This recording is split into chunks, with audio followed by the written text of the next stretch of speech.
BBC Nepali सेवाको साँझ पखबाट सञ्जय ढकालको नमस्कार। आजको कार्यक्रममा बजेट निर्माणका बेला आफूले मन्त्रालयमा अनधिकृत व्यक्ति नडाकेको अर्थमन्त्रीको भनाई, तर प्रमुख प्रतिपक्षद्वारा संसदीय छानबिनको माग। अर्थ मन्त्रालयको त्यो बजेट बनाउने ठाउँमा सीसीटीभीको फुटेज ल्याएर हामीलाई यहाँ सार्वजनिक रूपमा देखाउनु। अमेरिकासँग प्रस्तावित बनिएको एसपीपी सम्झौता सैन्य गठबन्धन नभएको परराष्ट्र मन्त्रीको टिप्पणी, तर त्यसको परिणामबारे वरिष्ठ पत्रकार युवराज घिमिरे भन्छन् जुनसुकै मूल्य हो भने चीनलाई चिनाउने र त्यसको परिणाम हुन्छ त्यसबारे सरकार सचेत भएको देखिँदैन। अनि युद्धको बहानामा जैविक इन्धनमा लगानी नबढाउन राष्ट्रसङ्घको चेतावनी। सबभन्दा पहिला प्रमुख विश्व समाचार। प्रदीप बस्यालबाट समाचार सुन्नुहोस्। रुसी सेनाले भीषण युद्ध चलिरहेको पूर्वी युक्रेनी शहर सेभेरोडोनेट्स्कबाट सर्वसाधारणलाई निस्कन बुधबार 12 घण्टाका लागि सुरक्षित बाटो दिने जनाएको छ। उक्त शहरका लागि यो पहिलो त्यस्तो रुसी प्रस्ताव हो। बीबीसीका जो इन वुड भन्छन् यस युद्धमा मानवीय मार्गहरू असफल हुन बानी परेका छन्। सेभेरोडोनेट्स्कमा रुसले आम मानिसहरूलाई पृथकतावादी क्षेत्र लुहान्स्कको उत्तरतर्फ लगिने जनाएको छ। संवाददाता जो इन वुड यसअघि लुहान्स्क क्षेत्रका गभर्नरले रुसी फौजले सेभेरोडोनेट्स्क आसपासका जिल्लाहरूमा हमलाहरू केन्द्रित गरेको जनाएका थिए। युक्रेनी राष्ट्रपतिले ती लडाईँको मानवीय मूल्य डरलाग्दो भएको बताएका छन्। संयुक्त राष्ट्रसङ्घका महासचिव एन्टोनियो गुटेरसले ऊर्जा सुरक्षा सुधार गर्ने प्रयासका रूपमा जैविक इन्धनमा थप लगानी गर्नु भनेको भ्रम मात्र हुने बताएका छन्। युक्रेन युद्ध सुरु भएपछि कैयौं देशहरूले रुसी जैविक इन्धनको विकल्पका रूपमा आफूसँग रहेका तेल र कोइला खानी उत्खनन गर्न खोजिरहेका बेला गुटेरसको त्यस्तो भनाइ आएको हो। उनले वैकल्पिक ऊर्जाका स्रोतहरू 21औं शताब्दीका लागि शान्तिपूर्ण योजना हुने बताएका छन्, तर उनले केही सरकारहरूले त्यस्ता लगानीबाट खुट्टा झिकिरहेको आरोप लगाए। नेपालमा अर्थमन्त्रीले बजेट घोषणाको अघिल्लो मध्यरातमा अनधिकृत व्यक्तिलाई मन्त्रालय डाकेर राजस्वका दर हेरफेर गर्न लगाएको भनिएको विषयमा प्रमुख प्रतिपक्षी दलले संसदीय छानबिनको माग गरेको छ। नेकपा एमालेका प्रमुख सचेतक विशाल भट्टराईले बजेटमा अनधिकृत हस्तक्षेपको विषय अत्यन्त गम्भीर भएकाले छानबिनबारे सभामुखले निर्णय नगरेसम्म सदन चल्न नदिने बताएका छन्। त्यो अनधिकृत व्यक्ति प्रवेश गरेर हेरिएका करका दरहरूले स्पष्ट रूपमा बजेटमा प्रवेश पाएर यो मुलुकमा चाहिँ खास घरानाका मान्छेहरूलाई प्रश्रय दिने गरी यी कुराहरू आइसकेपछि यो सदन मुखदर्शक भएर बस्न सक्दैन। त्यसैगरी सदनमा उपस्थित अर्थमन्त्री जनार्दन शर्माले संक्षिप्त सम्बोधन गर्दै केही अनधिकृत व्यक्तिलाई मन्त्रालयमा मध्यरातमा बोलाएको भन्ने समाचार झुटो भएको बताएका थिए। स्कटल्यान्डकी फर्स्ट मिनिस्टर निकोला स्टर्जनले स्वतन्त्रताका लागि भन्दै एउटा ताजा अभियानको सुरुवात गरेकी छन्। उनले युकेबाट छुट्टिँदा स्कटल्यान्ड अझ समृद्ध र न्याययुक्त देश हुने तर्क प्रस्तुत गरेकी छन्। उस्तै आकारका युरोपेली देशहरूले निकै राम्रो गरेको उनले बताइन्। स्वतन्त्रताका लागि दोस्रो जनमत संग्रह गर्न उनलाई युके सरकारको स्वीकृति आवश्यक पर्छ, जसका लागि आफ्नो प्रशासनसँग उनकै शब्दमा विवादरहित प्रजातान्त्रिक कार्यादेश रहेको स्टर्जनले बताएकी छन्। सन् 2014मा भएको पहिलो जनमत संग्रहमा स्कटल्यान्ड स्वतन्त्र हुने प्रस्ताव अस्वीकृत भएको थियो र श्रीलङ्काको मन्त्री परिषदले आउँदो 3 महिनाका लागि हप्ताको 3 दिन साप्ताहिक बिदा दिने एउटा योजना स्वीकृत गरेको छ। उक्त देशले ऊर्जाको गम्भीर सङ्कट झेलिरहँदा सरकारी सेवाका धेरैजसो कर्मचारीका लागि त्यस्तो योजना ल्याइएको हो। एकजना वरिष्ठ मन्त्रीले शुक्रबार गैर अत्यावश्यक सेवाका कर्मचारीलाई बिदा दिइने बताएका छन्। श्रीलङ्कामा विदेशी मुद्रा सञ्चित रित्तिएको छ। यो बीबीसी नेपाली सेवा हो।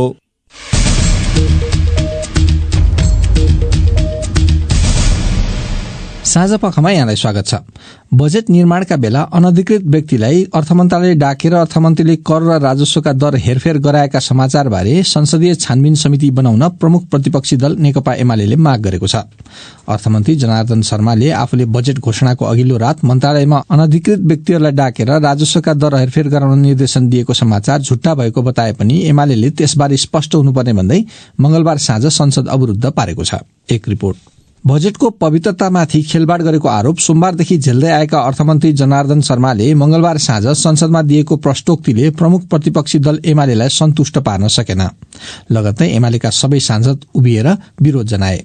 अर्थमन्त्रीमाथि गम्भीर आरोप लागेको र तिनको पुष्टि हुने किसिमले बजेटमा राजस्वका दरमा हेरफेर गरिएको पाइएकोले संसदीय छानबिन हुनुपर्ने एमालेका प्रमुख सचेतक विशाल भट्टराईले माग गरे। यो नेकपा एमालेको अडान हो। म दलको तर्फबाट भन्न चाहन्छु, संसदीय छानबिन समिति गठन होस् र यो सदन त्यसपछि मात्रै अगाडि बढ्छ। उनले सदन समक्ष जेठ 14 गते मध्यरातमा अर्थ मन्त्रालयमा भएका गतिविधि बारे जानकारी गराउन पनि माग गरेका छन्। अनाधिकृत व्यक्तिहरू राति पसेर त्यहाँ करका दरहरू उनीहरूले जे भन्यो त्यो अनुसार गरिन्छ भने योभन्दा देशप्रतिको गद्दारीहरू के हुन सक्छ? सभामुख महोदय, म चुनौतीका साथ भन्न चाहन्छु, सभामुख महोदयले आदेश गर्नुहोस् 14 गते रातिको अर्थ मन्त्रालयको त्यो बजेट बनाउने ठाउँमा सीसीटीभीको फुटेज ल्याएर हामीलाई यहाँ सार्वजनिक रूपमा देखाउनुहोस्। यसअघि अर्थमन्त्री शर्माले चाहिँ उक्त रात कोही अनधिकृत व्यक्ति मन्त्रालय डाकिएको खबर नै झुटो भएको भन्दै बजेट निर्माणको परम्परा आफूले नमिचेको जवाफ दिएका थिए। बजेट निर्माण गर्दा राष्ट्रको दरहरू गर्न कुनै मान्छे रातको 12 बजे आएर चलखेल गर्यो भन्ने सन्दर्भमा जुन विषय उठेको छ त्यो अत्यन्त भ्रामक, कल्पित, झुट्टा कथा बनाइएको छ। यसको म खण्डन गर्न चाहन्छु, खारिज गर्न चाहन्छु। प्रतिपक्षी दलका सांसदहरूले चाहिँ खास गरी बिजुली गाडी, घिउतेल उद्योग तथा सेनिटरी प्याड लगायतका विषयमा बजेटमा उल्लिखित दरका हेरफेरलाई अस्वाभाविक बताइरहेका छन्। अर्को विषय निकै विवादित बनेको अमेरिकासँग नेपालले गर्न लागेको भनिएको स्टेट पार्टनरशिप प्रोग्राम एसपीपी सम्झौता कुनै सैन्य गुट वा गठबन्धन नभई केवल साझेदारीको कार्यक्रम भएको परराष्ट्र मन्त्री नारायण खड्काले बताएका छन्। सरकारलाई कुनै सैन्य गठबन्धनमा जाने चाहना वा आवश्यकता नभएको उनले बताएका छन्। तर एसपीपीमा नेपाल सामेल हुन लागेको हो वा होइन भन्ने चाहिँ उनले प्रश्न पारेनन्। एक रिपोर्ट। संचार माध्यमहरूमा नेपालले अमेरिकासँग एसपीपी सम्झौता गर्न लागेको भन्दै उक्त सम्झौताका दस्तावेज प्रकाशित भएपछि मंगलबार संसदमा सत्ताधारी तथा विपक्षी दलका करिब 1 दर्जन सांसदहरूले उक्त सम्झौताबारे प्रश्न उठाएका थिए। कतिपयले नेपालको परराष्ट्र नीतिसँग यो मेल नखाने भनेका थिए भने कतिपयले यसमा सैन्य गठबन्धनको गन्ध आएको जनाएका थिए। तर ती आशंकाको जवाफमा परराष्ट्र मन्त्री नारायण खड्काले एसपीपी कुनै सैन्य गठबन्धनको पाटो नभएको भन्दै त्यस्ता गठबन्धनतर्फ नेपाल सरकारको रुचि नभएको पनि बताएका थिए। म पूरा सुनिश्चितताका साथ, पूर्ण विश्वासका साथ म निवेदन गर्न चाहन्छु, एउटा स्वाभिमानी अहिलेको सरकार, राष्ट्रवादी सरकार, देशभक्त सरकार र नेपालको हितमा काम गर्ने सरकारले यस्ता कुनै खालका सैन्य गठबन्धनमा जाँदैन, आवश्यकता छैन। उनले एसपीपीलाई प्राकृतिक प्रकोप जस्ता मामिलामा हुने साझेदारीको विषय भने, तर प्रष्ट रूपमा त्यस्तो साझेदारीमा नेपाल सामेल हुन्छ कि हुँदैन भनेनन्। यसै सेरोफेरोमा नेपाली सेनाका प्रधान सेनापतिको आसन्न अमेरिका भ्रमणका बेला कुनै किसिमको सम्झौता नहुने पनि उनले बताएका छन्। केही महिना अगाडि अमेरिकासँगको एमसीसी सम्झौता संसद मार्फत अनुमोदन गराएको सरकारमाथि फेरि अमेरिकासँग थप सम्झौताका विषय अगाडि सारेर परराष्ट्र नीति असन्तुलित पार्न खोजेको आरोप कतिपयले लगाउँदै आएका छन्। यसै सिलसिलामा साथी प्रदीप बसालले वरिष्ठ पत्रकार युवराज घिमिरेलाई सम्पर्क गरी अमेरिकासँगको प्रस्तावित एसपीपी सम्झौताबारे उठिरहेका प्रश्नहरूमाझ परराष्ट्र मन्त्रीले दिएको जवाफ कस्तो लाग्यो भनेर सोधेका थिए। उहाँले संकेत दिनुभएको छ यसमा हस्ताक्षर हुन्छ भनेर। उहाँले के भने निश्चित समयको लागि आउँछ, काम सकेर जान्छ भनेर भन्नुभयो र त्यो साझेदारी पक्कै पनि हो। तर ऊ त्यसमा के भने अमेरिकाले जस्तो किसिमको नेपाली सेनासँग सम्बन्ध राख्न चाहन्छ त्यो आधारमा आउँदैछ। उसले उत्तरी भागमा आफ्नो उपस्थिति स्थापित गर्न चाहन्छ, जुन चिनिया बोर्डर छ, इत्यादि अनेकै संवेदनशील कुराहरू छन् र परराष्ट्र मन्त्रीले सबै कुरा स्पष्टसँग पार्लियामेन्टलाई भन्नुभएको छैन। अब यस्तो हुँदाखेरि चीन टिडिने जोखिम चाहिँ कतिको हुन्छ? पक्का र यो के देखिन्छ भने सरकार एकदमै डिटर्मिन देखिन्छ चीनलाई छिडाउन, जुनसुकै मूल्य हो भने चीनलाई छिडाउने र त्यसको जुन परिणाम हुन्छ त्यसबारे सरकार सचेत भएको देखिँदैन। अब जस्तो नेपालमा यसअघि पनि अब एमसीसीको कुरा, अब अहिले एसपीपीको कुरासम्ममा चाहिँ यो अन्तर्राष्ट्रिय सहकार्य हुँदाखेरि चाहिँ यो जुन तनाव सत्ताधारी दलभित्रै हुने देखिन्छ, त्यो सरकारले बुझाउन सक्दैन कि या किन यस्तो जटिलता देखिने गर्छ? होइन, सरकार कुनै पनि सरकार है, शेरबहादुर देउवाको सरकार मात्रै भनेको छैन, ओलीको सरकार पनि यिनीहरूले के भने आफ्नो जवाबदेही पार्लियामेन्टप्रति जुन एउटा संस्कार पार्लियामेन्ट्री परम्परा हो त्यसलाई उनीहरूले मान्न तयार भएनन्। ओलीको समयमा पनि एमसीसीका विभागहरू जब अनुमोदन लिनुपर्ने अवस्था आएर संसद सचिवालयले नोटिस दिए त्यसपछि मात्रै सार्वजनिक जानकारीमा आयो र देउवाको सरकारले पनि त्यही गरिराखेका छ। यो जति पनि बाहिर अहिले आइराखेका छन् डिटेल्सहरू सरकारी माध्यमबाट नभएर जागरुक नागरिक र प्रशासन यन्त्रबाट बाहिर आएको छ। त्यसको मतलब त्यहाँभित्र पनि ठुलो एउटा निराशा र आक्रोश छ। अर्को संसदमा यिनीहरूले बहसै गरेका छैनन्। र तेस्रो सबभन्दा महत्त्वपूर्ण कुरा मलाई के भन्छ भने अहिले देउवा अमेरिका जानु हुँदैन, किनभनेदेखि आज निर्वाचन आयोगले इलेक्सन मङ्सिरको पहिलो सातामा हुन्छ भनेपछि इन इफेक्ट देउबा चुनावी सरकारको नेतृत्व गर्दैछन्। चुनावी सरकारले कुनै पनि महत्त्वपूर्ण र दीर्घकालीन असर हुने खालका नीति निर्णयहरू र सहमतिहरू गर्नु हुँदैन। अब आज पनि कतिपय सांसदहरूले चाहिँ सरकार असंलग्न नीतिबाट टाढिँदै गएको कुरा गरिरहेछन्। अब यी यस्ता गतिविधि हुँदाखेरि चाहिँ यसका नतिजाहरू कस्तो कस्तो हुन सक्छन् राष्ट्रका लागि? पक्कै पनि यो सकारात्मक नतिजाहरू आउँदैनन्। देउवा चुनावी सरकारको नेता भएको भएर महत्त्वपूर्ण सुरक्षा अथवा वैदेशिक मामिलामा आम सहमति नभए पनि एउटा ब्रोडर समझदारी चाहिँ पार्टीहरूको बिचमा बनाउनुपर्छ।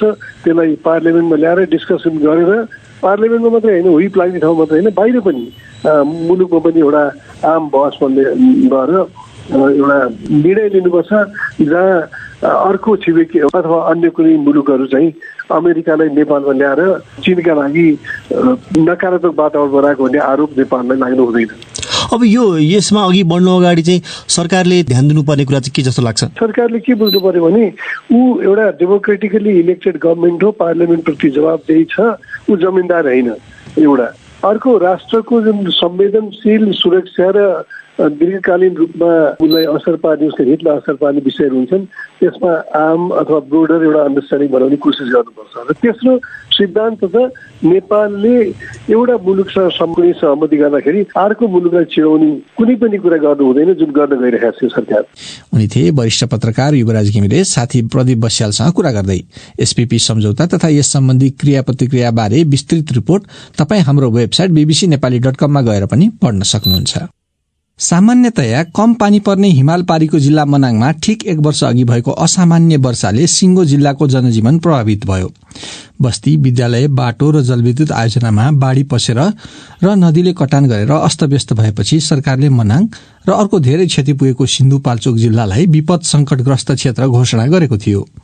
यो 1 वर्षमा मनाङ जिल्लामा पुनर्स्थापन, नदी नियन्त्रण लगायतका क्षेत्रमा के काम भयो त? पोखराबाट नारायण कार्कीले पठाएको यो रिपोर्ट सुनौ। गत वर्षको बाढ़ी र पहिरोले मनाङका 4वटै गाउँपालिकामा धेर थोर क्षति पुर्याए पनि नासो र चामे गाउँपालिकामा बढ़ी क्षति पुगेको थियो। तर विस्थापितहरूको पुनर्स्थापना र पुनर्निर्माणको क्षेत्रमा केही काम मात्र हुन सकेको नासो गाउँपालिकाका अध्यक्ष धनबहादुर गुरुङले बताए। घरहरू बगाए, कोही चाहिँ पोलिए पनि राज्यको तहबाट हामीले आशा गरेको भन्दा धेरै न्यून बजेट मात्रै अब त्यो संरक्षणको लागि आएको छ। चामे गाउँपालिकाका अध्यक्ष लोकेन्द्र बहादुर घलेले अर्को वर्ष शुरू भइसकेको अवस्थामा प्रदेश र संघीय सरकारबाट पहिरो र नदी नियन्त्रणका लागि बजेट समयमा प्राप्त हुन नसकेको अवस्था छ भनी गुनासो गरे। प्रदेश सरकारबाट 2 लाख छ, तपाईँको संघीय सरकारबाट चाहिँ 5 लाख गरेर 7 लाख पुनः खेती चाहिँ सिफारिस गर्नु न, प्रदेश सरकार पैसा त पायो, संघीय सरकार पैसा त पाएन। अब प्रदेश सरकार र संघीय सरकारको बजेट चाहिँ कार्यान्वयन अवस्थामा छैन, त्यसले अलि दुःख लागेको छ। बाढ़ी र पहिरोले 61 जना घर पूर्ण क्षति, 50 घर आंशिक क्षति, 6वटा काठे पोल बगाउनुका साथै 5वटा माइक्रो हाइड्रोलाई क्षति पुर्याएको बताइएको छ। बाढ़ी र पहिरोका कारण बस्ती नै सार्नुपर्ने अवस्था त छैन भन्ने जिज्ञासामा मनाङका प्रमुख जिल्ला अधिकारी रविन्द्र आचार्यले भने। भौगोलिक अध्ययनलाई हामीले अनुरोध गरेका छौँ, बस्ती सार्न पर्ने गरी भनेर कुनै प्रतिवेदन आइसकेको अवस्था छैन। गत वर्षको यही समयमा मेलम्ची क्षेत्रमा आएको भीषण बाढ़ीले मेलम्ची खानेपानी आयोजना अवरुद्ध हुनुका साथै ठूलो मात्रामा धनजनको क्षति भएको थियो। नारायण कार्की, बीबीसी, पोखरा। अन्त्यमा आजको अन्तर्राष्ट्रिय प्रसंग। ऊर्जा सुरक्षाका निम्ति जैविक इन्धनमा थप लगानी गर्नु भनेको भ्रम मात्र भएको राष्ट्रसंघका महासचिव एन्टोनियो गुटेरसले बताएका छन्। बीबीसी विवरणहरूमा आधारित एक रिपोर्ट। रूसी आपूर्तिमा निर्भरता घटाउन कैयन देशले आफै यस्ता जैविक इन्धनको उत्पादन बढाउन खोजिरहेका छन्।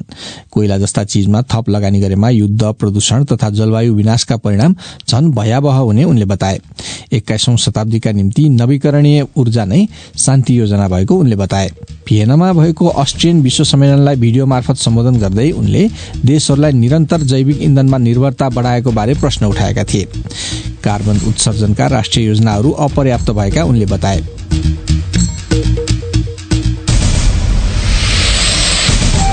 यसका साथै बीबीसी नेपाली सेवाको साँझपख यही समाप्त हुन्छ। भोलि बेलुकी 8:45 हामी फेरि उपस्थित हुनेछौँ। त्यसबेलासम्मका लागि हामी सबैलाई बिदा दिनुहोस्। नमस्कार।